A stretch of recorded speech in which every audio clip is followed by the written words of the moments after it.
북한 김여정 노동당 일부 부장이 4일 대북전단 비난 담화를 시작으로 북한의 대남 공세는 파상적인 속도전 양상을 보이고 있습니다. 대남 공세를 총괄하고 있는 김여정 일부 부장의 최대 관심사는 남북 관계 개선이 지지부진한 것과 관련해서 김정은 국무위원장의 불만을 표출하고 전달하려는 것으로 분석됩니다. 왕선택 통일외교 전문기자입니다. 북한은 지난 4일 김여정 제1부부장 개인 담화를 시작으로 2주일 동안 줄기차게 남측에 대한 비난 공세를 전개하고 있습니다. 가장 큰 특징은 속전속결입니다. 4일 담화에서 대남 경고를 제기하고 닷새 만인 9일 새벽 남북 간 모든 연락선을 차단했습니다.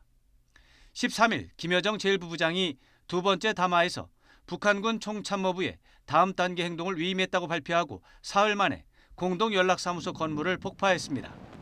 총참모부는 16일 새벽 공개 보도에서 대남 행동에 대한 의견을 접수했고 연구를 하겠다고 밝혔지만 바로 다음 날 4가지 구체적인 결정을 우선적으로 공개했습니다.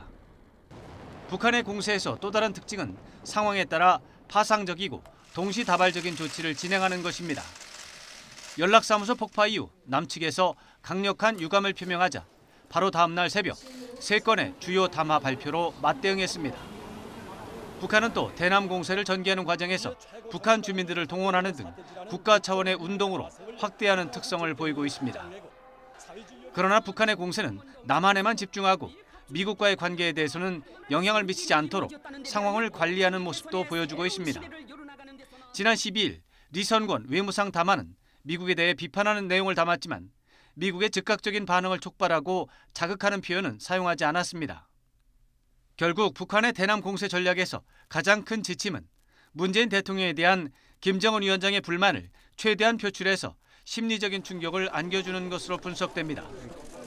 북한의 공세는 남측에 충격을 주는 것은 사실이지만 김정은 위원장과 김여정 제1부부장에 대한 인식을 최저순으로 떨어뜨리는 부작용으로 이어지고 있습니다.